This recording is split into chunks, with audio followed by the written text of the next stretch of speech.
텐데요. 이따가 질의응답 시간에 하기로 하고 지금 이 시간에는 세대주의 종말론 체계를 가지고 말씀들을 이제 해석하는 실제로 적용을 해보는 그런 시간이거든요. 그래서 그 중에 이번 시간에는 여러 가지 전쟁 이야기를 한번 해보려고 합니다. 전쟁. 성경에 왜냐하면 전쟁에 관한 예언들이 참 많습니다. 마지막 시대 때 일어나게 될 전쟁들이 많이 있는데 그러한 전쟁에 관한 예언들을 어떻게 우리가 이런 세대주의 종말론의 틀을 가지고 이해할 수 있을 것인가 그 측면에서 생각을 해보고요. 특히 이런 말씀들은 지금 우리가 마지막 때에 들어와 있다는 사실들을 실감하게 하는 또 하나의 말씀이 될 거라고 생각합니다. 첫 번째는 곡전쟁인데요. 자, 에스겔 38장 39장에는 곡전쟁이라고 불리는 예언이 말씀되어 있는데, 자, 곡전쟁의 개요는 마곡 땅에 있는 곡이 여러 나라들과 연합하여 이스라엘을 침입해 들어오지만 하나님의 기적적인 개입으로 엄청난 자연재앙을 겪고 패배하게 되는 전쟁입니다. 이게 곡전쟁인데요. 자, 에스겔 38장과 39장을 중심으로 조금 더 세부적으로 살펴보겠습니다. 먼저 곡전쟁을 주도하고 참가한 나라들이 어떤 나라들이냐 먼저 보면요. 자, 에스겔 38장 1절부터 7절. 자, 인자야 너는 마곡 땅에 있는 로스와 메섹과 두발 왕 곧 고게게로 얼굴을 향하고 그에게 예언하여 이르기를 쭉 나오고요. 그 다음에 바사와 구스와 붓과 고멜과 그 모든 떼와 북쪽 끝에 도갈마 족속과 그 모든 떼 곧 많은 백성의 무리를 너와 함께 끌어내리라. 너는 스스로 예비하되 너와 내게 모인 무리들이 다 스스로 예비하고 너는 그들의 우두머리가 될지어다. 이렇게 하시는데, 자, 먼저 곡전쟁의 주도국은요, 마곡 땅에 있는 왕 곡이라고 불리는 존재입니다. 이 마곡 땅의 왕 곡은 로스와 메섹과 두발 왕이기도 합니다. 그래서 자, 이 곡이 어떤 나라들과 함께, 즉 바사, 구스, 붓, 고멜, 도갈마 족속과 여러 나라들을 함께 연합해서 이스라엘을 침략한다는 것이죠. 자, 이것이 곡전쟁의 시작인데, 먼저 주도국이 어느 나라냐라고 볼 때 우리가 이 예언의 말씀이 오늘날 그대로 성취될 거라고 보면, 자, 이 전제로 시작합니다, 여러분. 이것도 영해해버리면 끝이 없죠. 이것을 문자적으로 이해를 하고 보는 겁니다. 자, 보면 분별을 해볼 필요가 있는 거죠. 그렇다면 마곡 땅의 왕 곡인데 도대체 누굴까? 자, 마곡이 어디냐부터 살펴봐야 되겠죠. 그러면 마곡은 러시아 남부 지역 또는 터키의 일부 지역으로 분별됩니다. 자, 근거를 말씀드리겠습니다. 1세기의 유대 역사가 요세푸스는 마곡 사람들을 마곡인이라고 불렀고 헬라인들은 그들을 스구디안이라 불렀다라고 기록했는데, 자, 요세푸스가 이것을 기록할 1세기 당시에는 스구디안인들이 어디 살았냐면 흑해 주변에 살았습니다. 흑해. 자, 흑해가 어디냐면요. 흑해가 여기 있습니다. 이게 흑해입니다. 흑해. 블랙시라고 돼 있죠. 이게 오늘날의 터키. 옛날에 그 소아시아, 그 전에는 아나톨리아라고 불렸던 이게 이제 소아시아 지역이고 터키가 여기까지 터키죠, 오늘날. 그 다음에 이렇게 보면은 오늘날 치면 여기가 이제 시리아고요. 이 정도가 시리아고 레바논, 요르단, 이스라엘 이렇게 됩니다. 그리고 이쪽에 이라크가 있고요. 그 다음에 이쪽이 이란 이렇게 있고 밑에가 사우디아라비아 있고 여기서부터가 이제 이집트, 수단, 그 밑에 이티오피아, 이쪽이 리비아, 알제리, 튀니지 이런 식으로 가는 그런 중동 지역의 지도인데요. 자, 1세기에 스구디아인들은 이 흑해 주변에 살았다. 그래서 이 지도는 그것을 기준으로 마곡을 이 흑해 주변에다가, 즉 오늘날 러시아가 여기까지, 러시아 땅이 여기까지죠. 이렇게 여기까지 땅인데 러시아 남부 지역에 해당된다. 이렇게 해서 마곡 땅은 러시아 남부다. 이렇게 보는 사람들이 있다는 거죠.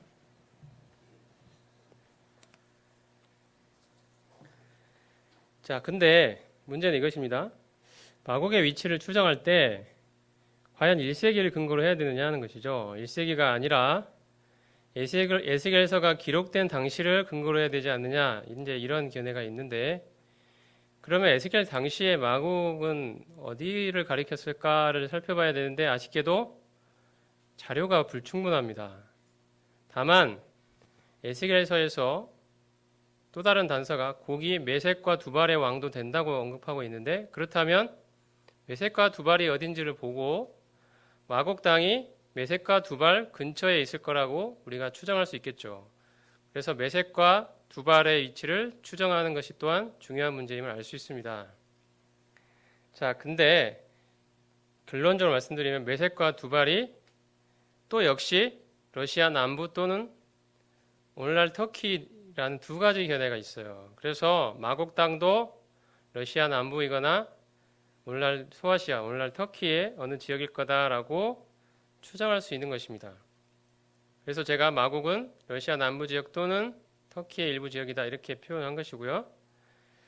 근데 또 하나 참고가 되는 말씀은 에스겔 38장 15절에 네가, 즉 곡이 네 고국 땅 북쪽 끝에서 많은 백성과 함께 온다고 표현하고 있는데, 여기서 말하는 북쪽 끝이 어디냐? 그래서 어떤 사람들은 자, 이스라엘을 중심으로 북쪽 끝으로 가고 가면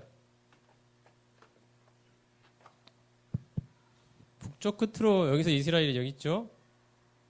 북쪽 끝으로 올라가면 터키를 지나 어디에 간다는 거죠? 북쪽으로 올라가면 러시아에 이른다는 겁니다. 그래서 마곡은 러시아 땅이다 이렇게 해석하는 분들이 있는 거죠. 근데 또 하나의 견해는 자, 에스겔이 인식하던 그 지리적 범위를 염두에 봤을 때 소아시아로 보는 것이 타당하다고 생각하는 것입니다. 이 지도에서 보면 이스라엘에서 올라가면 여기가 북쪽 끝이라는 겁니다. 여기가 이 지역이 여기 어딘가가 북쪽 끝이라는 거죠. 그리고 또 하나 이제 도갈마 족속에 대해서 북쪽 끝에 도갈마 족속이라고 또 돼 있거든요. 도갈마 족속의 위치는 여기입니다. 그렇기 때문에 여기를 북쪽 끝이라고 불렀기 때문에 지금 마곡에 대해서도 북쪽 끝에서 온다고 했을 때 북쪽 끝도 이 지역일 거다. 그 소아시아 지역 어느 메일 거다라고 보시는 분들이 있는 거죠. 그래서 저는 단정적인 견해를 여기서 내려기보다 이런 견해들이 있어서 결국 견해가 두 가지로 좁힙니다. 하나는 러시아다, 하나는 터키다. 그래서 곡이 러시아의 최고 지도자일 경우나 혹은 터키의 최고 지도자의 가능성을 모두 고려할 필요가 있다는 것입니다. 자, 그리고 이 지도는 마곡이 러시아 남부에 위치해 있다는 견해를 반영하는 지도입니다. 자, 근데 요새 나오는 지도들은 마곡이 오늘날 터키에 있다는 견해를 반영하는 지도들이 대부분이 많습니다. 여러 가지 여러분이 이 지도를 보시면 마곡이 전부 다 터키에 위치해 있죠. 자, 그런 사실을 알 수 있습니다. 그 다음에 주도국은 살펴봤는데 참가국이 어디냐 보면 바사는 오늘날 이란입니다. 페르시아, 이란. 그 다음에 구스는 오늘날 수단, 특히 그 북수단을 가리키는 것으로 보입니다. 구스가 여기죠. 구스 땅이 여기입니다. 이 근처가 구스인데 여기가 이집트고요. 여기가 수단입니다. 밑에가 이티오피아가 있죠. 옛날에 이티오피아라고 하면 이 수단까지 포함해서 여기가 전부 다 이티오피아였는데 오늘날 지도로 따지면 그 북쪽 지방에 가깝습니다. 그래서 구스 땅은 오늘날 수단을 가리킨다고 봅니다. 그 다음에 붓은 리비아죠. 이것은 뭐 특별한 견해차가 없습니다. 붓은 리비아. 그 다음에 로스와 그 메색 두발에 대해서 여러 가지 견해가 있는데요. 자, 일단 먼저 로스를 보면 성경이나 성경 이외의 자료들을 조사해 보아도 로스라는 이름이 메섹과 두발과 관련하여 나타나는 것을 발견할 수가 없습니다. 그래서 이 단어가 지역이나 족속을 가리키는 단어가 아니라 최고의라는 치프라는 뜻을 가진 단어이고, 따라서 이 단어는 메섹과 두발의 최고 지도자라는 뜻으로 이해해야 된다라는 견해가 있습니다.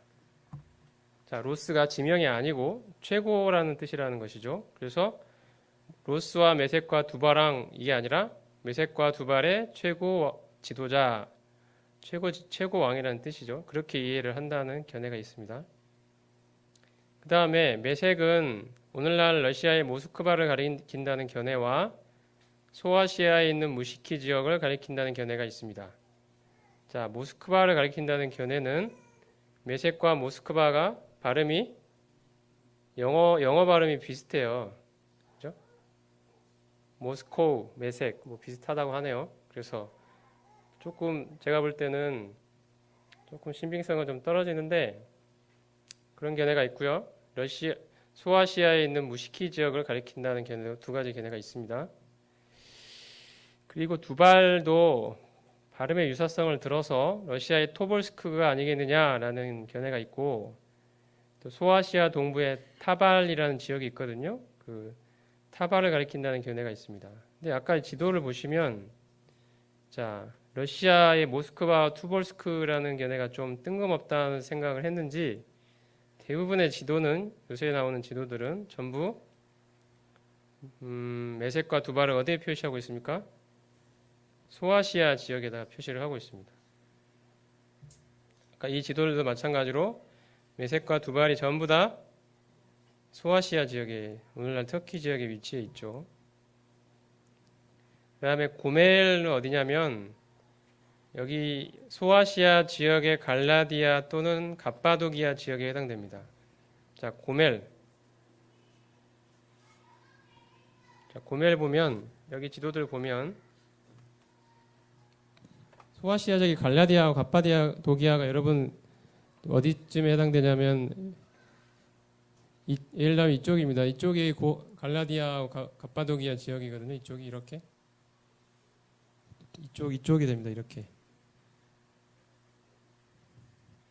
여기 고멜 여기다 표현해놨는데 아까 그 지도를 보면 또 고멜이 약간 왼쪽에 있죠. 어쨌든 소아시아 지역에 해당이 됩니다. 여기 고멜 보이시죠? 고멜. 어쨌든 이 어dim에 있었다는 걸 알 수 있습니다.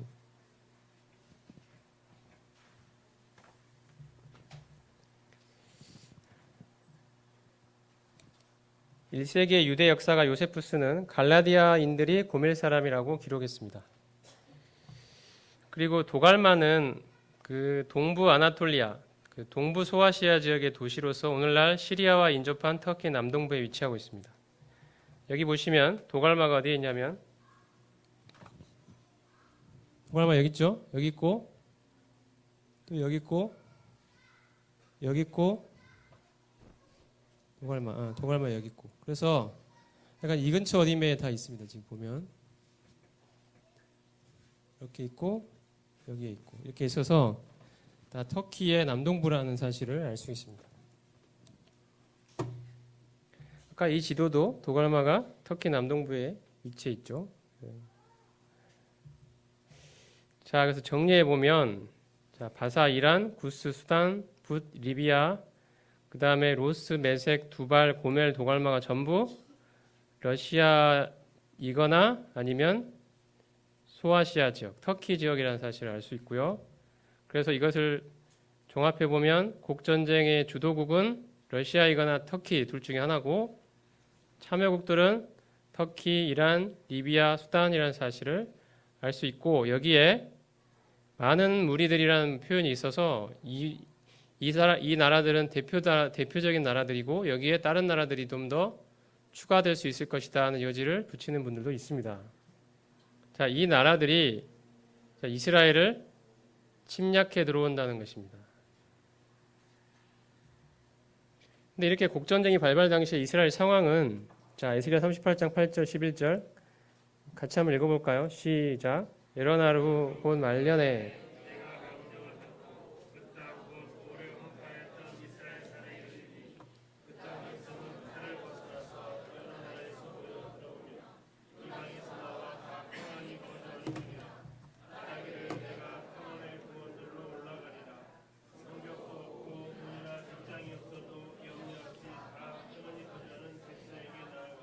자, 여기 보면 유대인들이 이방에서 돌아와서 평안히 거주하는 중이라고 말씀하고 있죠. 이것이 곡전쟁 발발 당시 이스라엘 상황입니다.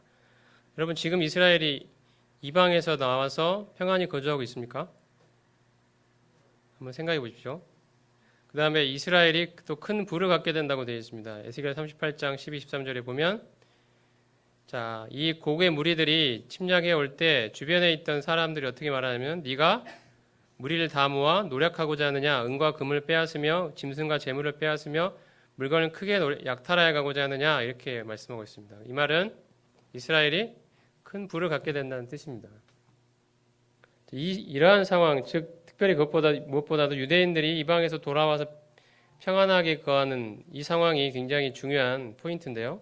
곡전쟁 발발 당시의 이스라엘 상황이 그렇다는 것입니다. 그 다음에 진행 경과를 보면 하나님이 엄청난 자연재앙을 일으키십니다. 38장 18절 23절 보면 큰 지진이 이스라엘 땅에 일어나서 모든 산이 무너지고 절벽이 떨어지고 성벽이 땅에 무너지고 이렇게 되어 있고요. 그 다음에 내가 또 전염병과 피로 그를 심판하며 쏟아지는 폭우와 큰 우박덩이와 불과 유황으로 그와 그 모든 무리와 그와 함께 있는 많은 백성에게 비를 내리듯 하리라. 자, 이같이 내가 여러 나라의 눈에 내 위대함과 내 거룩함을 나타내어 나를 알게 하리니 내가 여호와인 줄 그들이 알리라. 이것이 곡 전쟁의 진행 경과입니다. 자, 결과를 볼까요? 자, 곡 연합군은 패망하고 7년 동안 무기를 불태운다고 되어 있습니다. 39장에 되어 있는데 주 여호와께서 이같이 말씀하시되 로스와 메섹과 두바랑 고가 내가 너를 대적하여 너를 돌이켜서 이끌고 북쪽 끝에서부터 나와서 이스라엘 산 위에 이르러 너와 내 모든 무리와 너와 함께 있는 백성이 다 이스라엘 산 위에 엎드러지리라. 내가 너를 각종 사나운 새와 들짐승에게 넘겨 먹게 하리니 네가 빈들에 엎드러지리라. 그 다음에 39장 밑에 보면 또 이스라엘 성읍 등에 거주하는 자가 나가서 그들의 무기를 불태워 사르되 몇 년 동안 사른다고요? 7해 7년 동안 불태우고요. 그날에 내가 곡을 위하여 이스라엘 땅 바다 곧 동쪽 사람이 통행하는 골짜기 거기에서 곡과 그 모든 무리를 매장하고 그 이름을 하몬곡의 골짜기라 일컬이라. 이스라엘 족속이 7달 동안에 그들을 매장하는데 몇 달 걸린다는 겁니까? 7개월. 그 땅을 정결하게 할 것이라. 자, 그들이 사람을 택하여 그 땅에 늘 순행하며 매장할 사람과 더불어 지면에 남아있는 시체를 매장하여 그 땅을 정결하게 할 것이라. 7달 후에 그들이 살펴보되 지나간 사람들이 그 땅으로 지나가다가 사람의 뼈를 보면 그 곁에 편말을 세워 매장하는 사람에게 가서 하몬곡 골짜기에 매장하게 할 것이요. 이걸 보면은 매장을 하는데 매장을 전문적으로 담당할 사람들이 있고 그 매장을 또 감독하는 사람들이 있다는 사실을 보게 됩니다. 그리고 지나가다가 뼈를 보면 옆에 편말을 세운다고 돼 있죠. 이런 것들을 보고 어떤 분들은 이것은 핵전쟁이다. 방사능에 오염된 사람들을 매장하기 위해서 전문적으로 이 매장을 해야 되는 사람들이 필요하고 또 그것을 감독하고 또 거기에 누군가의 뼈가 발견되면 편말을 세워야 된다. 이 방사능 오염 지역이다. 이런 것들에 대한 것들을 보여주는 게 아니냐. 이렇게 주장하시는 분들도 있습니다. 그리고 새와 짐승이 배불리고 여호와의 영광이 나타난다고 되어 있습니다. 모든 민족이 내가 행한 심판과 내가 그 위에 나타낸 권능을 보게 하리니 그날 이후에 이스라엘 족속은 내가 여호와 자기의 하나님인 줄을 알고 여러 민족은 이스라엘 족속이 그 죄악으로 말미암아 사로잡혀 갔던 줄을 알리라. 이 전쟁을 통해 하나님 자신의 영광이 이스라엘과 온 열방에 나타난다는 것입니다. 이것이 곡전쟁의 결과입니다. 에스겔의 곡전쟁과 계시록의 곡반란이 이름이 곡이 둘 다 등장하니까 같은 사건이 아니냐고 보는 분들이 있는데 일단 시대적으로 다르고 여러 가지 다른 점들이 있는데요. 자, 보면 곡전쟁에서는 곡의 무리들이 칼에 의해 사망하고 산들 위에 엎드러지고 새와 짐승이 시신을 먹고 시신 매장에 7달이나 걸린다고 되어 있는데 계시록의 곡반란 때는 하늘에서 내려오는 불로 순식간에 반란자들을 태워버립니다. 좀 다르죠. 그 다음에 이스라엘이 이방에서 돌아와 평안히 거할 때 일어난다고 되어 있는데 계시록의 곡반란은 천연왕국 끝에 사탄이 잠시 무적행에서 놓여놨을 때 일어난다고 되어 있습니다. 또 에스겔 곡전쟁은 고기 전쟁을 직접 주도하는데 계시록의 곡반란은 사탄이 주도하고 고기 미혹받아 반란에 동참하는 그러한 형태입니다. 곡전쟁 때는 전쟁의 결과로 이스라엘이 여호와를 알게 되는데 곡반란 때는 이스라엘은 이미 여호와를 1000년 동안 알아온 상태죠.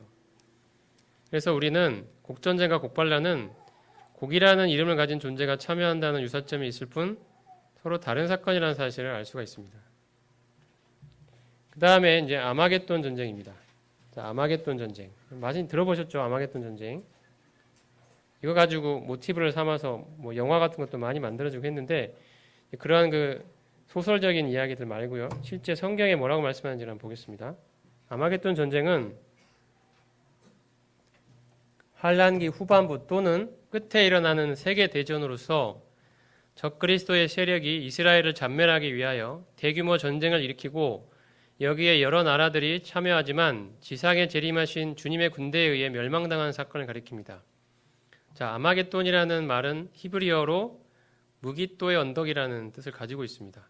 자, 무깃도는 자, 지도를 보시면 여긴데요. 무깃도가 이스라엘이 이렇게 있고요. 이스라엘 북부의 어느 지역입니다. 여기가 이제 무깃도라는 곳인데 이전부터 역사를 보면 이 남방 세력과 북방 세력이 항상 세력을 확장하려 할 때마다 무깃도를 지나갑니다. 여기가 이제 여러 교역로가 이제 통과해 가는 지역이기도 하고 세력들이 충돌할 때 항상 무깃도에서 큰 전쟁이 있었습니다. 이제 이게 무깃도가 굉장히 전략적으로 중요한 요충지라는 걸 알 수가 있는데요. 지금 무깃도 지형을 보면 오늘날 무깃도거든요. 이게 요 위에도 지금 그 각종 성의 잔재들이 있습니다. 지금 남아 있고 이게 무깃도 언덕이거든요. 이 언덕을 중심으로 해서 이 주변에 지금 평야가 이렇게 평원이 펼쳐져 있습니다. 그래서 이 마지막 때 이 아마겟돈 전쟁도 무깃도 언덕을 중심으로 전쟁이 벌어질 것을 말씀하고 있습니다.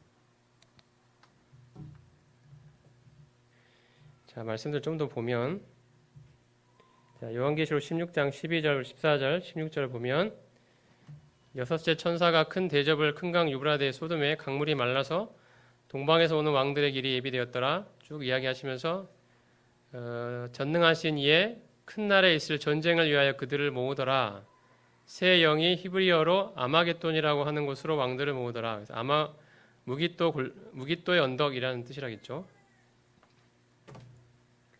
자, 요한계시록 19장에 보면 또 내가 보매 그 짐승과 땅의 임금들과 그들의 군대들이 모여 그 말탄 자와 그의 군대와 더불어 전쟁을 일으키다가 짐승이 잡히고 그 앞에서 표적을 행하던 거짓 선지자도 함께 잡혔으니 이들이 산채로 유황불 붙는 못에 던져지고 이렇게 돼 있죠. 그 나머지는 검의 죽음에 모든 새가 그들의 살로 배불리더라 이렇게 말씀하고 있는. 그래서 아마겟돈 전쟁은 이와 같은 요한계시록엔 이렇게 묘사가 되어 있습니다. 근데 아마겟돈 전쟁과 관련해서 또 하나 살펴볼 말씀이 다니엘서에 있는 11장 40에서 45절인데요. 자, 앞에 한번 몇 말씀만 같이 읽어볼까요? 자, 시작. 마지막 때에 남방왕이 그와 힘을 겨룰 것이나 북방왕이 병거와 마병과 많은 배로 해오리 바람처럼 그에게로 마주와서 그 여러 나라에 침공하여 물이 넘침같이 지나갈 것이요 그가 또 영화로운 땅에 들어갈 것이요 많은 나라를 패망하게 할 것이나. 여기까지 보겠습니다. 그 다음에 굵은 글씨 보면 애굽 땅도 면하지 못할 것이니 그랬고요. 리비아 사람과 구스 사람이 다 그의 시종이 되리라 이렇게 돼 있죠. 그리고 그의 종말이 결과적으로 이를 것이다 라고 되어 있는데 이 다니엘 11장 40절 45절이 그 앞부분에 이제 흐름을 보면요. 자, 다니엘 11장과 12장은 마지막 날에 내 백성이 당할 일에 대해서 하나님이 환상을 통해 다니엘에게 주신 내용인데 여러분 그 알렉산더 대왕 아시죠? 알렉산더 대왕이 죽고 난 후에 헬라의 제국이 몇 개의 나라로 분열되었습니까? 4나라로 분할됐습니다. 근데 그 중에 이스라엘과 관련된 두 왕조는 북방의 셀리코스 왕조와 남방의 프톨레미 왕조입니다. 여기 보시면 좀 발음이 좀 어려운데 셀류코스 왕조 이렇게 해서 이렇게 이 오늘날의 터키와 여기 시리아 지역, 그 다음에 이라크, 이란 전체를 차지하고 기타 이런 옆에 지역들이 있는 이게 셀루코스 왕조의 거대한 영토입니다. 그리고 여기가 지금 이스라엘이고요.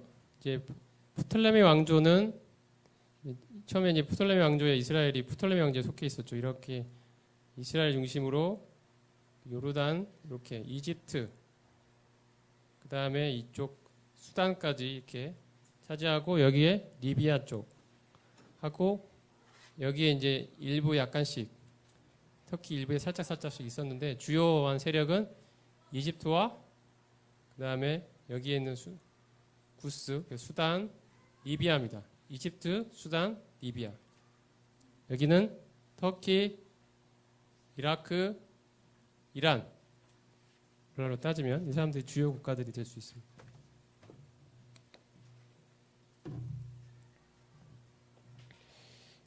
근데 11장, 12장은 알렉산더 대왕 사후에 셀류코스의 북방왕 세력과 프톨레미의 남방왕 세력 사이의 전쟁 과정을 아주 자세하게 구체적으로 예언했습니다. 여러분이 나중에 혹시 시간 되셔서 11장, 12장을 그 역사적으로 일어난 일과 매치시켜서 공부를 해보시면 그 한 절 한 절이 역사상에 그대로 이루어졌습니다.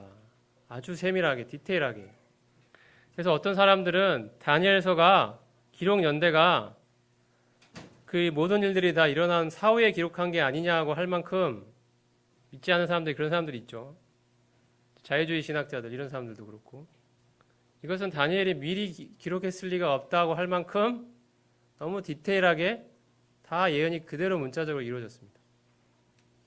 근데 마지막 때의 환란기에도 이스라엘을 사이에 놓고 북방왕 세력과 남방왕 세력이 격돌하는 상황에서 이스라엘이 겪게 될 일들을 언급하고 있다고 이제 이해가 되는데요.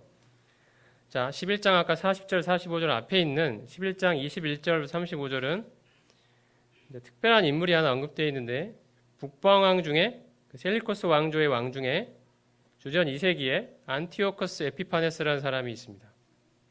이 사람과 남방왕 프톨레미 6세 사이의 전쟁 과정을 자세하게 묘사하고 있는데 이 안티오쿠스 에피파네스가 바로 적그리스도의 전조 혹은 모형이라고 할 수 있는 인물입니다.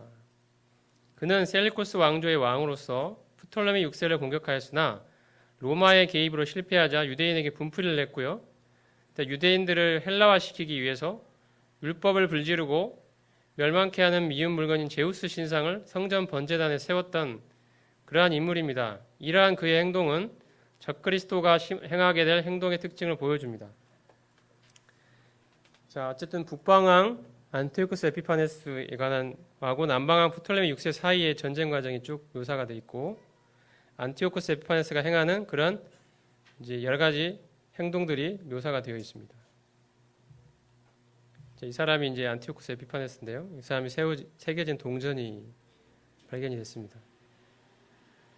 근데 환란기에 적그리스도가 벌리게 될 전쟁과 관련해 주목할 부분이 특히 다니엘 11장 36절부터 45절인데 바로 앞에 있는 35절에서 그 정해진 마지막 때가 아직 남아있다고 하고 있고 36절부터 45절은 이러한 정해진 마지막 때에 등장할 악한 왕 적그리스도에 대한 이야기로 전환되고 있습니다.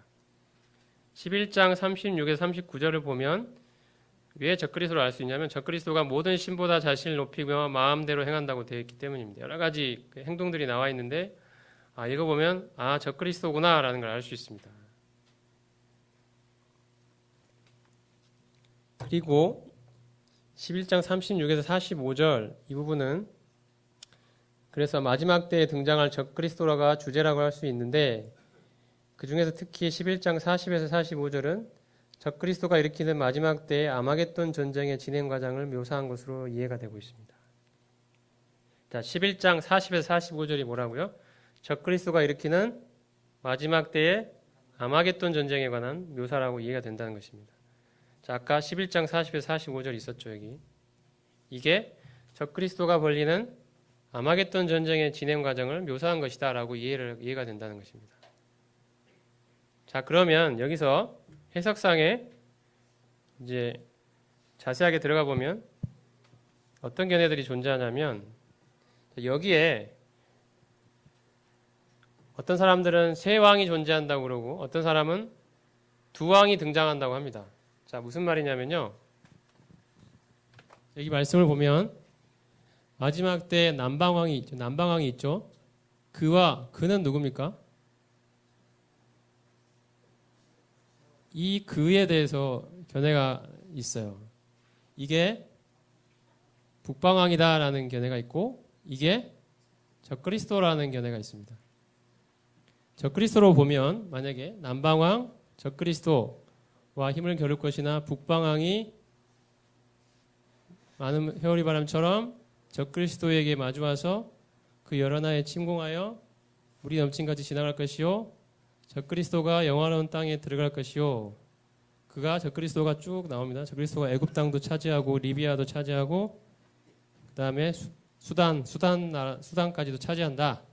그런데 마지막에 다 심판을 받아 멸망한다. 이런 스토리로 가거든요. 이게 세왕 견해입니다. 세왕이 등장하죠. 세왕, 북방왕, 적그리스도, 남방왕 이 세 왕이 존재한다, 등장한다고 믿는 견해는 세왕 견해고요. 이 그가 북방왕을 가리킨다는 견해가 있습니다. 그러면 여기 보면 마지막 때 남방왕이 북방왕과 힘을 겨룰 것이나 북방왕이 병거와 마병가에서 쭉 지나가서 남방왕에게로 마주와서 그 여러 나라에 침공하여 물이 넘친까지 지나갈 것이요. 자, 그는 여기서는 북방왕이죠. 북방왕이 영화로운 땅에 들어갈 것이요. 밑에 이야기는 전부 북방왕 이야기입니다.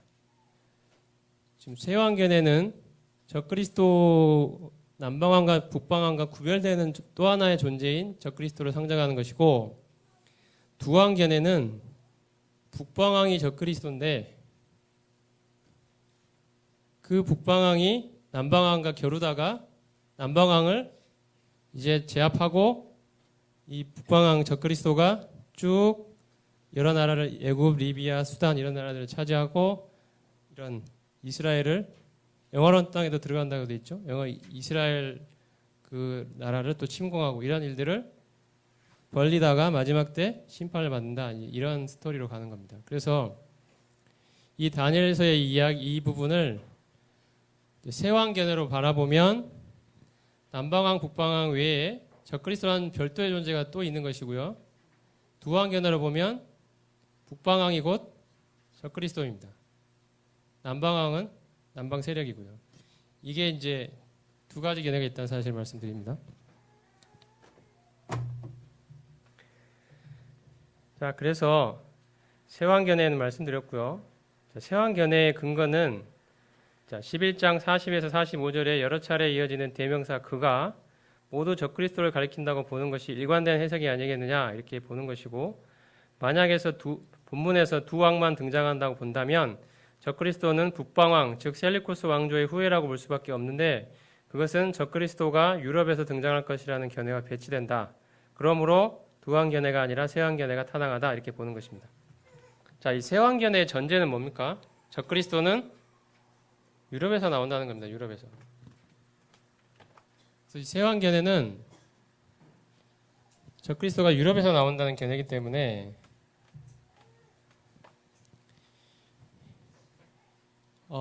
적그리스도가 유럽에서 나온다는 그 기존의 어떤 많은 사람들이 주장했던 그 견해를 전제로 하고 있어서 이것을 두왕으로 보면 적그리스도가 북방왕이라는 결론이 나오기 때문에 셀리코스 왕조가 아까 뭐라 했죠? 터키, 이라크, 이란 뭐 이런 나라들이라겠죠. 유럽이 없잖아요. 유럽은 저 멀리 있어요. 그러니까 유럽에서 나올 것이라는 기존의 견해와 배치가 되죠. 그래서 이것을 두왕견해로 보지 않는 겁니다. 기존의 견해를 옹호하기 위해서. 근데 그러한 전제 없이 보면 두왕견해는 뭡니까? 두왕견해는 지금까지 문명의 흐름이 이 앞에서부터 11장 앞에서부터 계속 북방왕과 남방왕 사이에 계속 갈등이었어요. 전쟁. 이것도 계속 그렇게 보는 게 너무 자연스럽다는 거예요. 남방왕, 북방왕, 남방왕, 북방왕 이렇게 서로 싸우고 마침내 북방왕이 제압하고 그 다음에 북방왕이 쭉 어떤 일을 할 것인가 묘사되어 있고, 이게 이제 문맥의 흐름상 훨씬 자연스럽다는 것이 두왕견의 특징입니다.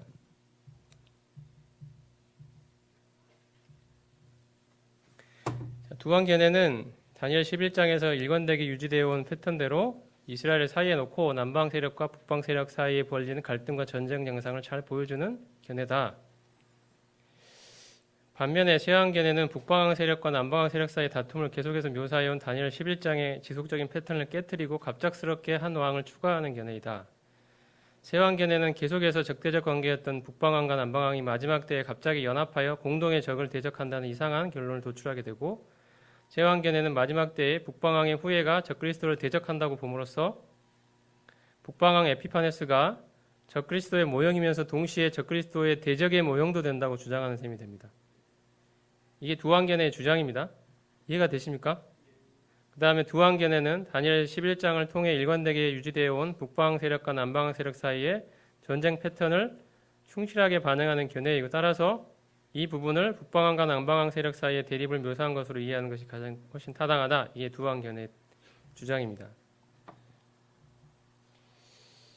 자, 그래서 세왕견해대로 해석을 하면 마지막 때에 남방왕이 적그리스도에게 대항하고 북방왕도 큰 군대를 이끌고 적그리스도에게 대항하지만, 적그리스도는 이스라엘을 침입한 후 많은 나라를 패망시키고 남방왕 세력인 이집트, 리비아, 수단을 점령합니다. 그러다가 적그리스도는 동북에서 온 소문으로 인해 분노하여 많은 무리를 죽이고자 하지만 결국에 종말을 맞이하게 된다는 것이고요.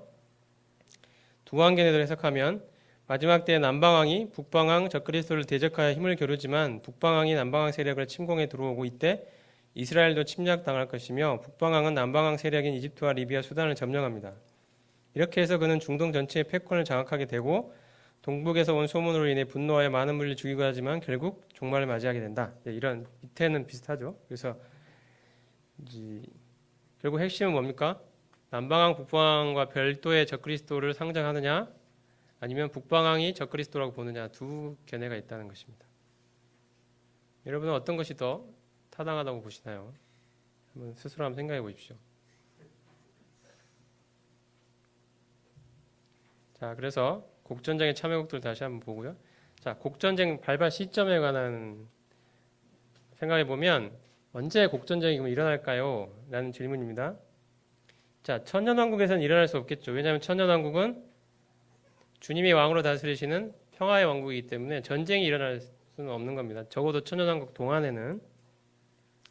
그리고 천년왕국 끝에 있는 곡반란과 곡전쟁은 다른 사건이라고 봤기 때문에 천년왕국 끝도 아니죠. 그렇다면 남아있는 대안은 뭡니까?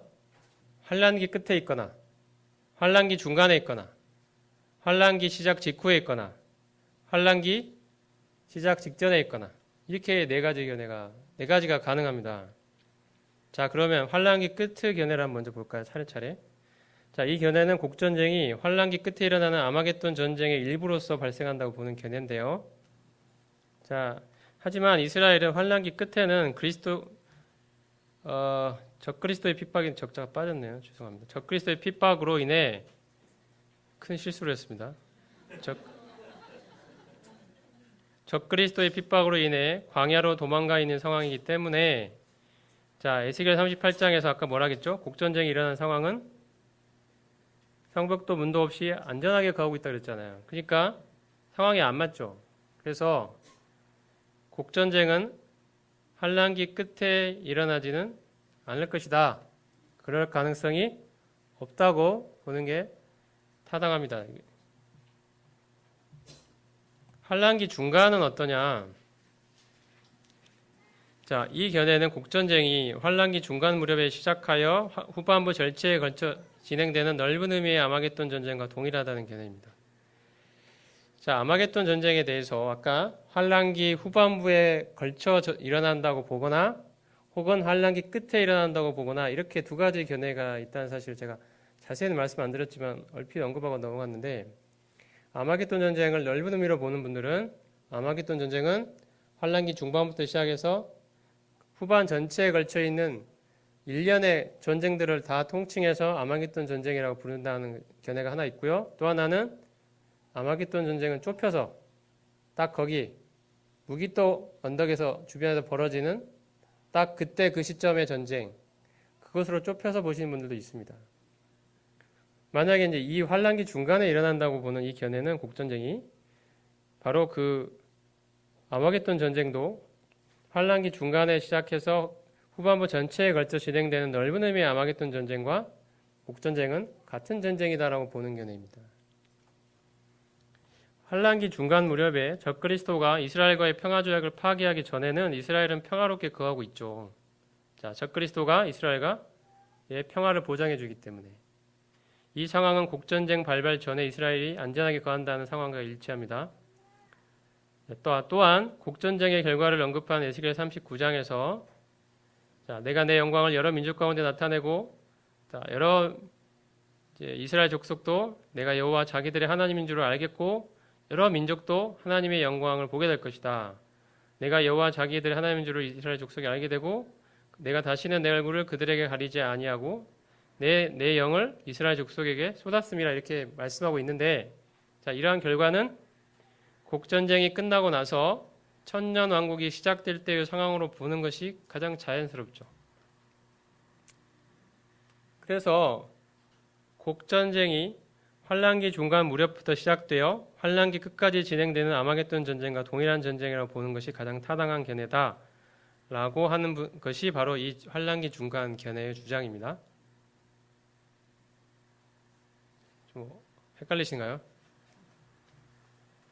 자, 환란기 중간 견해가 이런 견해 주장이 있다. 이것은 아마겟돈 전쟁과 곡전쟁을 동일하게 보는 그런 견해다라고 생각하시면 되고요. 그래서 이 견해의 특징은 뭐냐면 적그리스도가 이스라엘과 평화조약을 맺고 안전하게 거하고 있는데 환란기 중간까지는 적그리스도가 평화조약을 파기하지 않기 때문에 딱 그 시점에 적그리스도가 그런 평화조약을 파기하면서 이 곡전쟁이 이제 동시에 시작이 된다는 겁니다. 그 점과 함께. 그래서 이제 후반부 전체에 걸쳐 쭉 전쟁이 진행되는 상황을 아까 에스겔 거기에 묘사를 했다라고 보는 거죠. 이게 환란기 중간에 일어난다는 견해입니다. 또 하나는 어떤 사람들은 에스겔 39장에서 곡전쟁에서 승리한 이스라엘이 침략군들의 무기를 7년간 불태운다는 말씀을 근거로 해서 여기서의 7년은 환란기가 7년이라는 점과 관련이 있고 전쟁이 없는 평화의 천년왕국에서 무기를 불태울 수가 없기 때문에 곡전쟁은 그러므로 환란기 시작 직후나 직전에 일어날 것이라고 생각합니다. 자, 이유를 이해가 되십니까? 왜 시작 직후나 직전에 일어날 거라고 생각하는지 이 이유가 이해가 되시나요? 그래서 7년간 불태운다는 이 말씀 때문에 그렇습니다. 그리고 또 하나 천년왕국에서는 무기를 불태우지 않을 거다. 그러니까 결론이 뭡니까? 곡전쟁은 7년간의 환란기 시작 직후에 일어나거나 시작 전에 일어난다는 것이죠. 그래야 말이 된다 이런 겁니다. 근데 이 견해가 갖고 있는 약점이 하나 있는데 이 견해대로 하자면 자, 곡전쟁에서 치명적인 패배를 당한 터키, 이란, 리비아, 수단 등이 다시 전열을 가다듬고 몇 년 후에 일어날 환란기 후반이나 끝에 일어날 그러한 아마겟돈 전쟁에서 다시 북방왕 세력과 남방왕 세력으로 다시 등장한다는 것입니다. 이스라엘 사이에 놓고 격돌하게 돼요. 그러니까 이것이 전혀 불가능한 일이냐. 치명적인 패배를 당하고 어떤 분들은 그 원어를 이야기하면서 6분의 5 정도가 거기서 다 전쟁에 참여했던 6분의 5가 다 죽임을 당한다고 그렇게 이해하시는 분들이 있습니다. 근데 어쨌든 정말 치명적인 패배를 당하는데 불과 몇 년 사이에 국력을 급속히 회복해가지고 그 전쟁을 또 다시 벌릴 만큼 이렇게 할 수가 있겠느냐. 이런 단점이 있죠. 약간은 비현실적인 가정을 해야 된다는 단점이 있죠. 물론 전혀 불가능하다고 볼 수는 없겠죠. 그 사이에 몇 년 사이에 얼마든지 할 수 있다라고 보는 견해도 가능한 이야기입니다. 전혀 가능성이 없다고 볼 수는 없지만 그래도 약간은 비현실적인 가정을 해야 된다는 단점이 있습니다.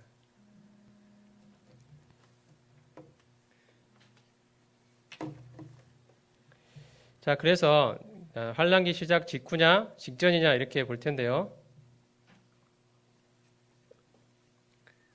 두 견해로 또 나눠지겠죠. 직후는 적그리스도에 의해서 평화조약이 체결되어 안전하게 거하기 막 시작하고 있을 때죠. 그때 전쟁이 일어난다는 것입니다. 국전쟁이. 시작 직전 견해는 자 다시 두 견해로 또 나뉘는데요. 다른 큰 전쟁 없이 현재 상황에서 언제라도 국전쟁이 일어날 수 있다는 견해와 그 다음에 시편 83편에 언급된 전쟁이 먼저 일어나고 그 후에 국전쟁이 일어나고 그 후에 환란기가 시작된다 이렇게 보는 겁니다.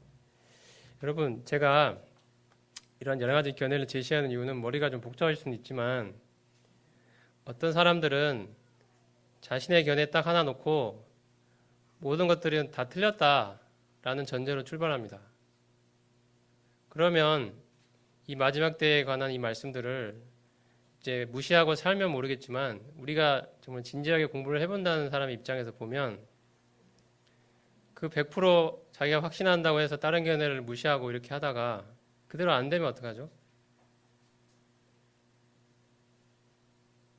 그 사람 어떻게 됩니까? 그 전에 그런 일들이 많이 있었습니다.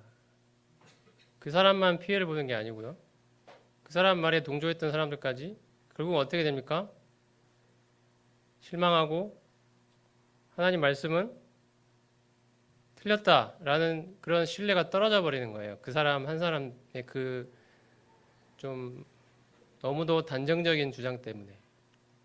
제가 여러 가지 견해를 제시하는 이유는 우리가 이 환란기에 구체적인 예언으로 들어가면 약간의 다른 견해들이 가능하기 때문에 우리가 여러 가지 견해들을 동시에 놓고 보자. 그래서 그 중에 하나라도 성취되는 것을 보면 우리가 이 견해 중에 이 견해가 들어맞고 있구나. 이렇게 좀 더 객관적인 시각에서 보자는 뜻입니다.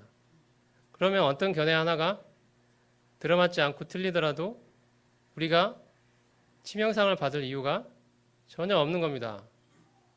근데 그동안 그렇게 접근하지 않고 많은 사람들이 이거다라고 했다가 아니게 되니까 결국은 마지막 때에 관한 그런 말씀들을 하는 것 자체가 신뢰성이 떨어지고 이런 일들이 있었거든요. 근데 그런 실수를 저지르지 말자는 것입니다.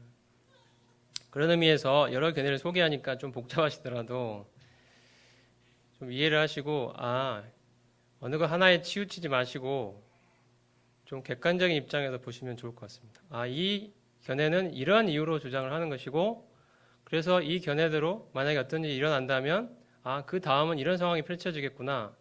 이런 것도 여러분이 미리 예상도 하실 수 있고 분별할 수 있는데 훨씬 객관적인 시각에서 볼 수 있게 됩니다. 그래서 어떤 하나를 딱 주장을 하면서 막 선동을 하는 것이 사람들의 관심을 끄는 데는 도움이 되겠지만 그런 입장을 취하지 않고 가급적 여러 가지 견해를 객관적인 입장에서 소개해드리려고 합니다. 그렇더라도 중간중간에 간단하게 제 의견이 있으면 말씀을 드리겠습니다. 자, 여기 환란기 시작 직후하고 직전이 있었는데요. 자, 직전은 다시 세분되어서 다른 큰 전쟁 없이 언제라도 국전쟁이 일어날 수 있다. 또 하나는 시편 83편 전쟁이 먼저 일어나고 그 후에 국전쟁이 일어난다고 했는데 자, 도대체 시편 83편 전쟁은 또 뭐냐? 이런 생각이 드시겠죠. 자, 보겠습니다. 시편 83편 전쟁. 자, 오늘 등장하는 세 번째 전쟁입니다.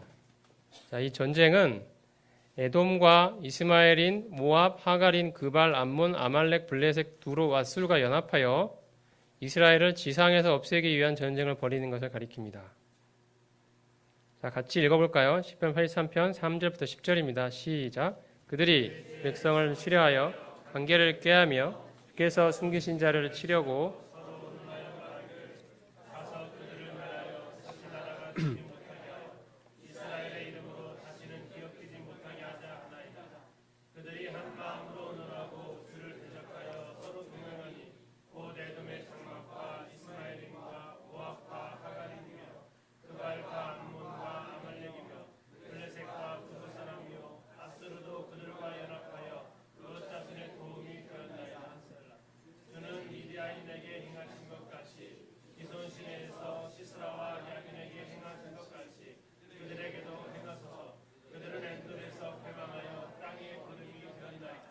여기 보면은 여러 나라가 연합하여 이스라엘의 이름으로 다시는 기억되지 못하게 하자는 그러한 전쟁을 벌리는데요. 이때 연합하는 국가는 에돔, 이스마엘인, 모압, 하갈인, 그발, 암몬, 아말렉, 블레셋, 두로, 아수르라고 되어 있습니다. 자, 에돔은 오늘날 요르단 남부죠. 이스마엘인은 사우디아라비아에 해당되고, 모압은 요르단 중부, 하갈인은 시리아 남부 또는 이집트에 해당되고요. 그발은 레바논 북부, 암몬은 요르단 북부, 아말렉은 이스라엘 남부와 이집트의 시나이 반도 동부에 걸친 지역, 블레셋은 오늘날 팔레스타인이 살고 있는 가자 지구에 해당되고, 두로는 레바논의 남부, 아수르는 이라크와 시리아에 걸친 지역에 해당됩니다. 자, 지도로 보시면 이렇습니다. 자, 보시면 에돔이 있고요. 모압, 암몬, 자, 하갈인들이 있고, 하갈인을 여기다가, 그러니까 에돔, 모압, 암몬, 하갈인을 여기다 볼 수도 있고, 어떤 분들은 이집트다라고 보는 분들도 있습니다. 그리고 아말렉은 여기에 있고요. 그 다음에 팔레스타인, 여기 이제 가자지구죠. 오늘날 가자지구. 그 다음에 두로, 레바논 남부에 해당됩니다. 그발, 레바논 북부, 이쪽 해당되죠. 참고로 이제 이쪽이 이렇게가 시리아고요. 여기가 이제 이집트가 됩니다. 이쪽 위로가 이제 터키죠. 그래서 이제 오늘날 지도는 그렇고, 그래서 바로 이러한 오늘날로 치면 요르단, 이게 요르단입니다. 딱 이 세 지역이 요르단, 여기까지 에돔까지 약간 걸쳐 있는 이 지역이 요르단이고요. 그 다음에 이스마엘 사람들 여기는 이제 오늘날 사우디아라비아죠. 사우디아라비아. 그리고 이 하갈을 여기로 보면 이집트가 되고요. 그 다음에 레바논 지역입니다. 여기가 레바논. 그 다음에 팔레스타인 이쪽 가자지구, 이렇게 해당되는 이들이 함께 연합해서 이스라엘을 침공하는 이 전쟁에 대한 묘사가 시편 83편에 있습니다. 자, 이걸 오늘날 국가로 이제 종합해보면 이런 모습을 볼 수 있는데요. 이집트가 포함될 수도 있고 빠질 수도 있고, 이게 약간의 견해 차이가 있습니다. 자, 이게 시편 83편 전쟁인데, 자, 이게 왜 주목을 받고 있냐면, 아까 그 곡전쟁 있지 않습니까? 곡전쟁에 참여하는 나라들이 어디 있었죠?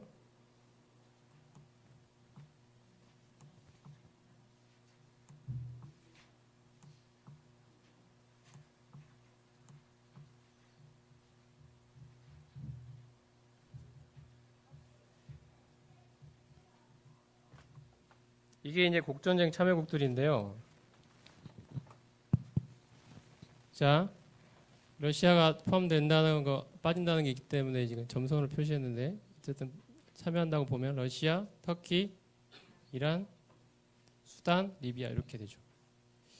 거기에 여러 다른 기타 국가들이 있을 수 있습니다. 근데 재밌는 거는 곡전쟁에 방금 표시했던 이런 나라들이 빠지잖아요. 여기 아까 빨간색으로 표현했던 그 나라들이 이상하게 빠집니다. 빠져. 없어요. 이런 나라들이 빠져요. 바로 이스라엘과 바로 인접해 있는 나라들이 이름이 언급되어 있지 않습니다. 그래서 이 시편 83편 전쟁에 주목하는 분들은 뭐라고 이야기하냐면, 시편 83편 전쟁이 먼저 일어나서 아까 83편 읽었듯이 그들이 모두 이스라엘에게 패망하기 때문에 이들이 그 후에 일어나는 곡전쟁에서는 이스라엘을 침공해 들어올 수 없었다고 설명하는 겁니다. 그리고 아까 곡전쟁의 상황이 뭐였죠? 이스라엘이 평안히 거하는 중이라고 했잖아요. 그래서 시편 83편 전쟁에서 그동안 계속 괴롭혀왔던 이 이스라엘 주변 민족들을 일거에 제압하고 평화를 건설한다는 겁니다. 그래서 이스라엘이 이제는 평안하다 할 때 곡을 위시한 여러 나라들이 이스라엘을 침공에 들어간다는 것이죠. 이 시나리오가 시편 83편 전쟁을 가정해 놓고 보니까 잘 맞아 떨어지더라 하고 보는 분들이 있어서 시편 83편에 주목을 하고 있는 것입니다.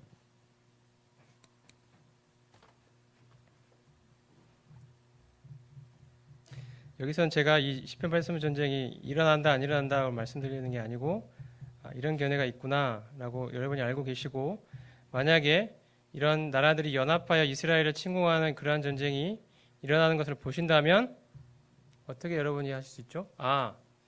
시편 83편 전쟁 이 예언대로 이루어졌구나. 그렇다면 이제 남은 시나리오는 뭐죠? 국전쟁이 일어나겠네. 근데 국전쟁이 언제 일어날지는 나중에 또 여러 가지 시나리오를 살펴보겠습니다. 자, 아마겟돈 전쟁은 아까 말씀드린 것처럼 두 가지 견해가 있는데 환란기 끝에 일어난다. 짧은 전쟁이다. 또 하나는 중간에 발생해서 후반부 전체에 걸친 긴 기간에 1년의 큰 전쟁을 통칭한다. 이렇게 보는 두 가지 견해가 있다고 말씀드렸죠. 자, 그래서 제가 제시하고 이제 좀 제안이랄까요? 이렇게 좀 소개해드리고 싶은 것은 뭐냐면 통합적 시각인데요. 이것은 뭐냐면 우리가 이제 먼저 시편 83편 전쟁을 이제 제껴놓고 출발하겠습니다. 나중에 다시 붙이겠지만 왜냐하면 시편 83편에 대해서 어떤 사람들은 이건 예언이 아니라 단순한 탄원이다라고 보기도 하기 때문입니다. 그리고 어떤 분들은 예언이라 하더라도 이 전쟁이 1차 중동전쟁 때 이미 성취되었다고 보는 분들이 있고요. 자, 왜 그러냐면 1차 중동전쟁이 뭔지 아십니까, 여러분? 1차 중동전쟁은 이스라엘이 1948년 5월 14일 날 독립을 선언하자마자 그 다음 날 바로 이 나라들이 이집트, 팔레스타인, 요르단, 사우디아라비아, 이라크, 시리아, 레바논이 연합해서 이스라엘을 침공했어요. 그게 1차 중동전쟁입니다. 이스라엘 독립전쟁이라고도 불리는 거예요. 그때 이 예언이 성취됐다고 보는 거예요. 그들이 그 한두 나라가 간간히 계속 괴롭히긴 했지만 이처럼 이 나라들이 연합해서 한꺼번에 이스라엘을 공격한 일은 없었거든요. 근데 그때 딱 이 시편 83편에 있는 열거된 나라가 그대로 침공에 들어갔습니다. 함께 연합해서. 그래서 어떤 분들은 이 시편 83편 전쟁에 관한 예언은 이때 성취가 된 거다라고 보는 분들이 있는데 또 어떤 분들은 그 시편 83편에 보면 땅에 거름같이 그 나라들을 만들어 달라고 했는데 땅에 거름같이 되지는 않았잖아요. 이 나라들은 아직 건재하거든요. 그러니까 아직 성취된 게 아니다라고 보는 견해가 있고 그래서 시편 83편 전쟁이 앞으로 성취될 거다라고 보는 견해가 있는데 그럼 언제 일어날 거냐 했을 때 아까처럼 뭐 국전쟁 전에 일어난다 혹은 어떤 사람들은 아마겟돈 전쟁의 일부다 이것도라고 보는 분들이 있습니다. 그래서 여러 가지 견해들이 있는데요. 이제 간단하게 소개해드렸고 그래서 만약에 시편 83편에 대해서 첫 번째 예언이 아니라 단순한 탄원으로 본다. 혹은 1차 전쟁 때 이미 중동전쟁 때 이미 성취됐다. 혹은 아마겟돈 전쟁의 일부다 라고 본다면 굳이 시편 83편을 별도로 고려할 필요가 없겠죠. 자, 단 하나 고려할 사항은 아까 이제 나중에 뒤에 살펴보겠습니다. 근데 일단은 논의의 단순화를 위해서 83편 전쟁을 고려하지 않고 시작하겠습니다. 자, 그러면 우리의 논의를 곡전쟁과 아마겟돈 전쟁으로 국한시킬 수 있고요. 자, 여기서 우리는 곡전쟁과 아마겟돈 전쟁에 모두 다 북방왕 세력과 남방왕 세력이 등장한다는 전쟁의 핵심 세력으로 등장한다는 주목할 만한 공통점을 발견할 수 있습니다. 북방왕 세력, 곧 터키, 이란 등 남방왕 세력, 이집트, 리비아, 수단 등 이 나라들이 두 전쟁에 모두 다 핵심 세력으로 등장한다는 거죠. 아까 우리가 보셨죠? 여기서 우리가 두 가지를 가정하면 우리는 두 전쟁을 동일한 전쟁으로 볼 수 있게 됩니다. 그리고 북방왕이 곧 적그리스도이고 곧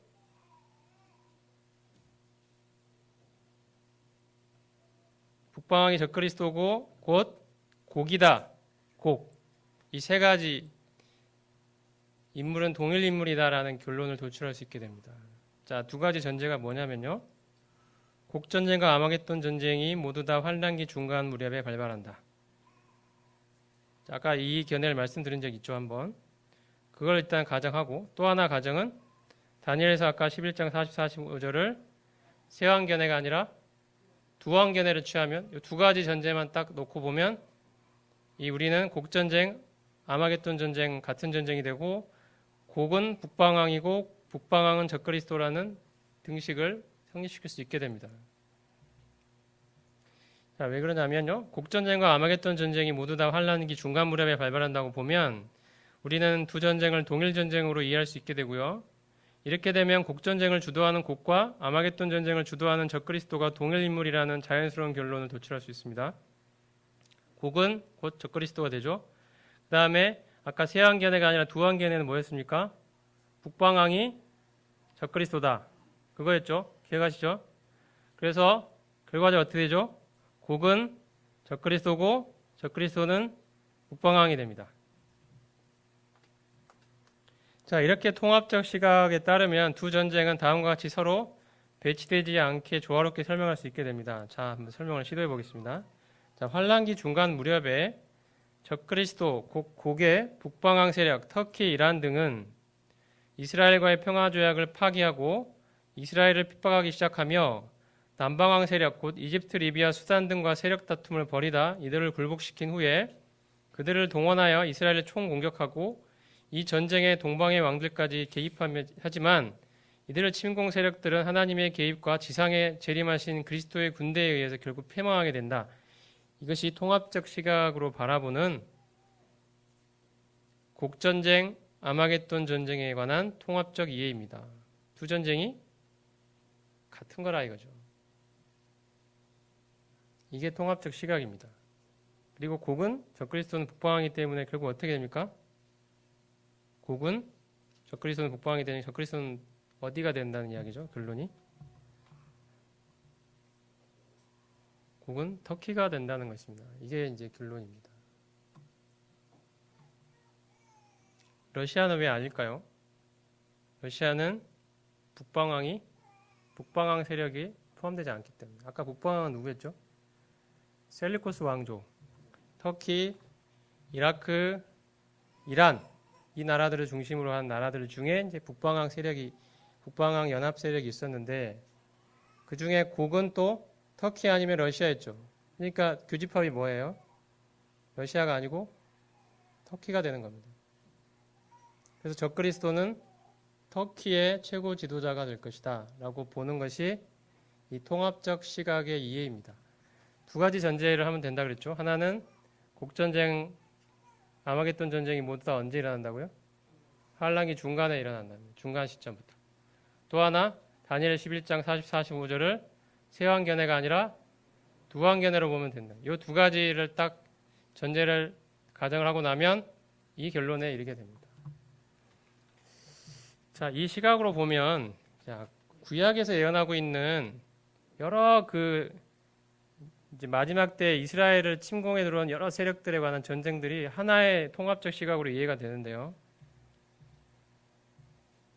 그래서 스가랴 12장에 이런 말씀이 있습니다. 같이 읽어보겠습니다. 시작. 보라, 내가 예루살렘으로 그 사면 모든 민족에게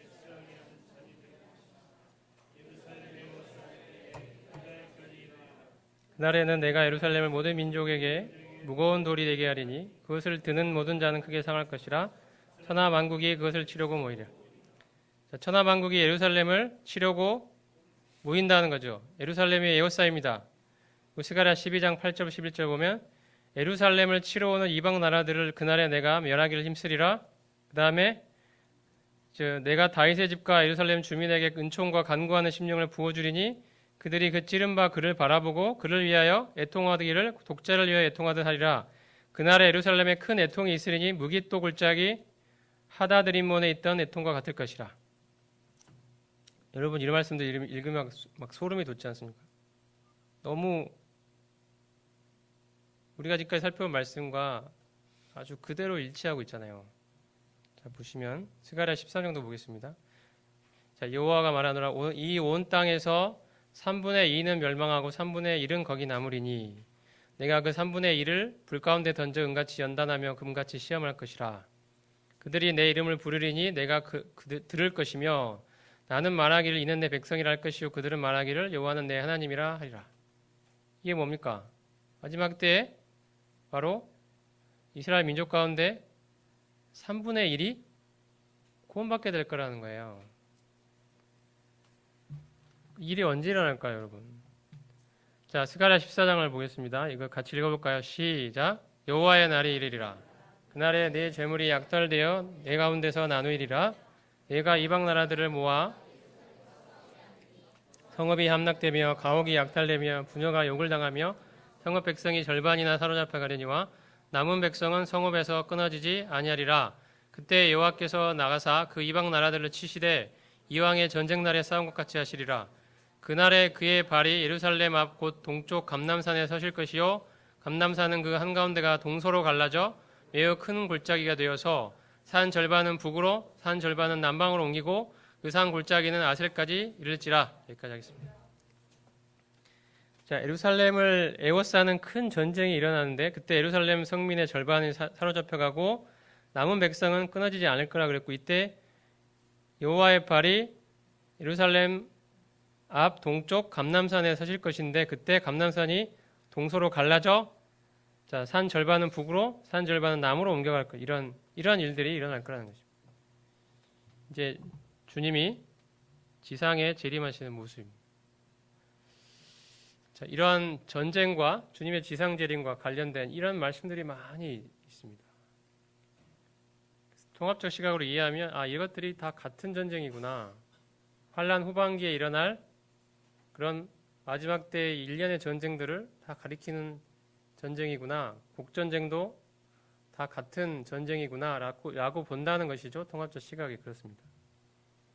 자, 요엘서 3장 9절부터 16절 제가 핵심만 말씀드리면, 자, 민족들은 일어나서 여호사밧 골짜기로 올라올지어다. 내가 거기에 앉아서 사면의 민족들을 다 심판하리로다. 심판의 골짜기에 사람이 많으며 심판의 골짜기에 여호와의 날이 가까움이로다. 이렇게 말씀합니다. 심판의 날, 사면의 민족들을 하나님이 심판하시는 날, 그런 날이 있다는 것입니다.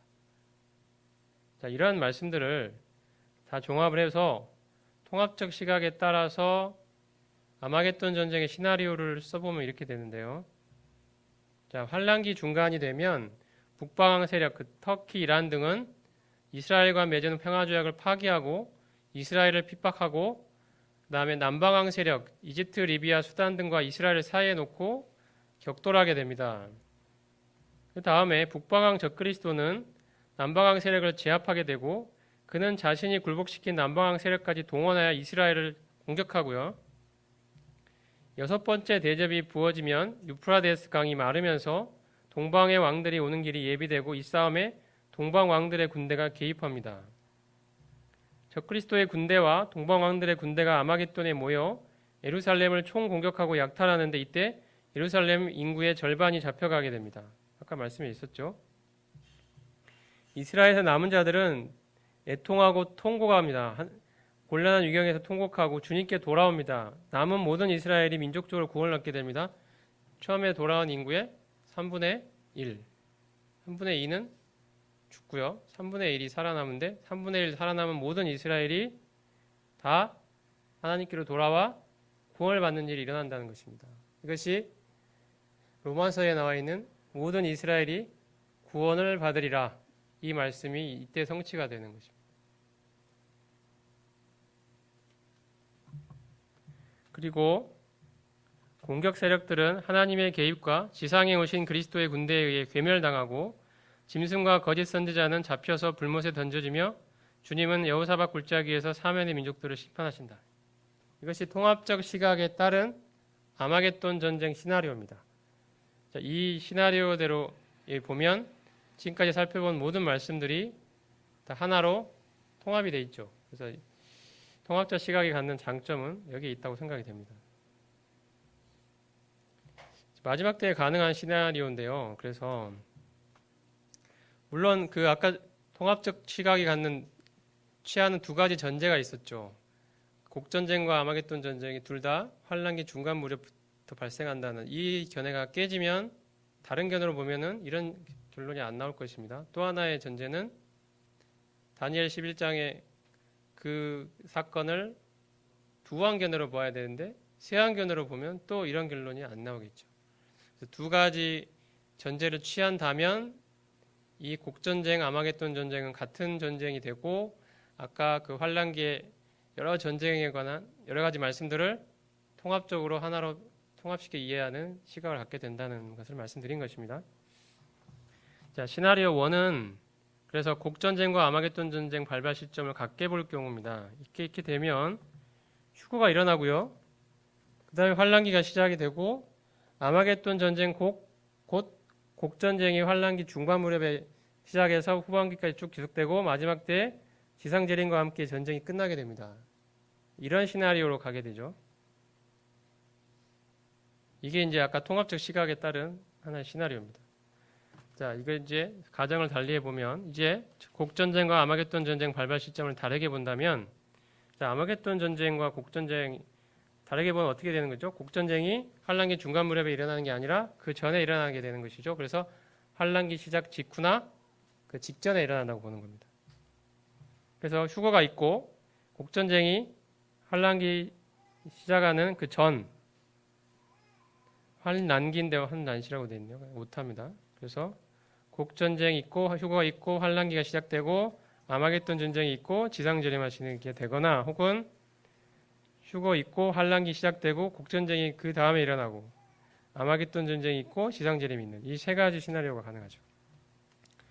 자, 휴거를 기준으로 보면, 자, 교회가 휴거 시점이 휴거되면 그 시점을 놓고 보면, 자, 시나리오 1은 휴거 전에 어떠한 큰 전쟁도 일어나지 않습니다. 그냥 바로 휴거가 일어나죠. 적어도 뭐 작은 전쟁들은 있을 수 있지만 우리가 곡전쟁이나 아마겟돈 전쟁이라고 부를 수 있는 큰 전쟁은 일어나지 않는다는 것입니다. 그 다음에 시나리오 2-1이나 2-2를 보면 휴거 전에 2-1이 그렇죠. 2-1은 곡전쟁이라는 전쟁이 일어난다는 것입니다. 2-2는 역시 휴거 전에 어떠한 큰 전쟁도 일어나지 않습니다. 여러분이 만약에 곡전쟁이 일어나는 것을 보신다면 여러분은 무엇을 예상해야 할까요? 휴거가 처음으로 가까웠구나. 그리고 휴거 이후에 곧 환란기가 시작될 때가 얼마 안 남았구나. 정말로 임박했음을 느끼셔야 합니다. 그래서 아까 곡전쟁 말씀드렸던 것에 대해서 여러분이 좀 진지하게 생각하시면 좋을 것 같습니다. 아니면은 그 어떠한 큰 전쟁도 없이 바로 휴거가 일어날 것입니다. 이게 이제 시나리오 1과 시나리오 2입니다.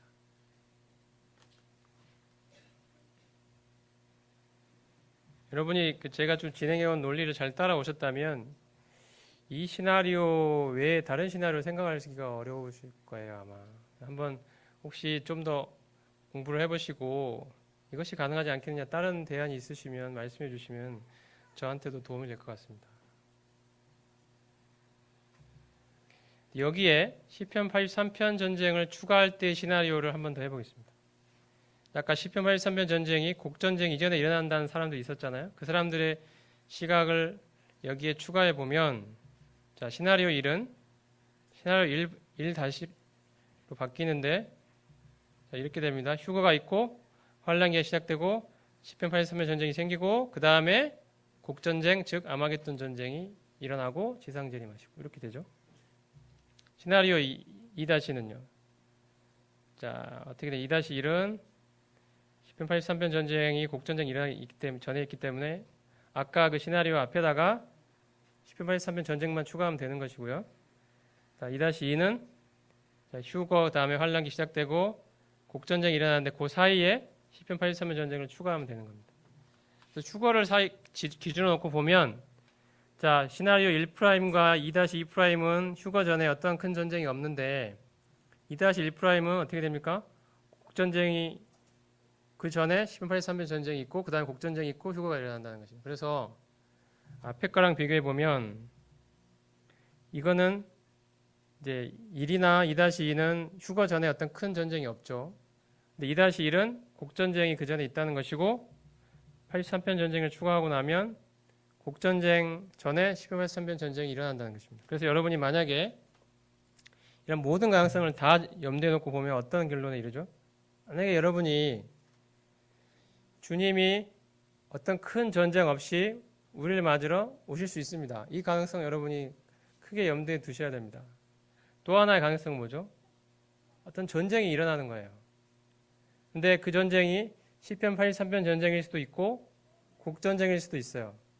만약에 시편 83편 전쟁 없이 곡전쟁이 먼저 일어나면 정말 휴거 때가 가까웠구나 하는 걸 여러분이 아셔야 되고, 만약에 시편 83편 전쟁이 일어난 걸 보신다면 이윽고 곡전쟁이 곧 일어날 거고 곡전쟁이 일어나자마자 휴거가 곧 있을 거다, 이렇게 여러분이 머릿속에 시나리오를 그려보실 수 있다는 겁니다. 그래서 이런 모든 가능성을 여러분이 다 아시고 마지막 때를 준비하면 좋을 것 같습니다. 제 생각에. 그래서 어느 하나가 무조건 맞다, 이것이 정답이다라고 제시하지 않고요. 이런 여러 가지 시나리오를 동시에 알려드리면서 여러분이 이 중에 만약에 하나라도 성취되는 것을 본다면 우리는 정말로 경성에서 깨어 있어야 될 때가 됐다는 걸 알 수 있게 됩니다. 제일 우리가 경성해야 되는 건 뭐죠? 아무런 이런 큰 전쟁 없이 곧바로 휴거가 일어나는 상황입니다. 이것도 얼마든지 일어날 수 있어요.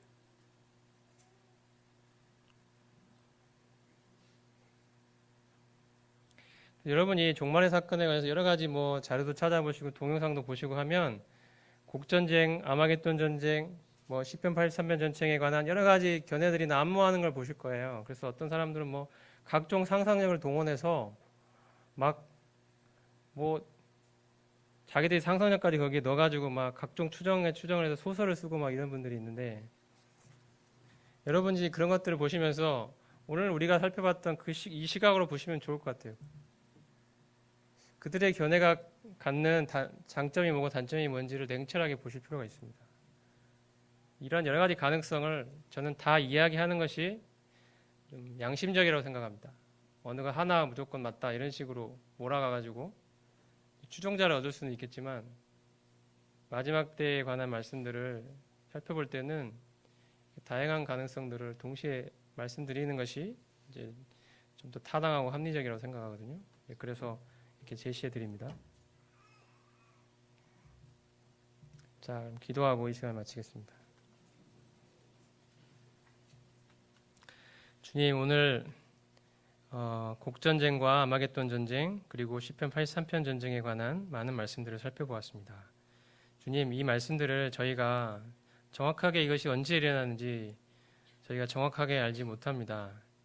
주님, 하지만 저희가 여러 가지 말씀들을 종합하고 또 주님이 주신 지혜와 분별력에 의지하여서 저희가 저희 마음속에 주님이 저희를 맞으러 오시는 이 휴거 때와 관련해서 언제라도 어떤 상황이 벌어지더라도 준비할 수 있는 그런 마음가짐을 갖기를 원합니다.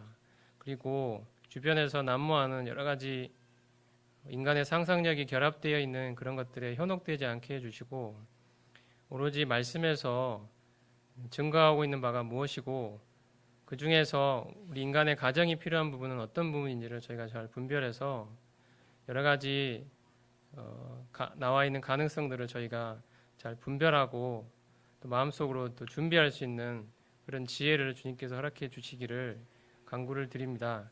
오늘 남은 시간도 주님께 의탁을 드리며 주 예수 그리스도 이름으로 기도드렸습니다. 아멘.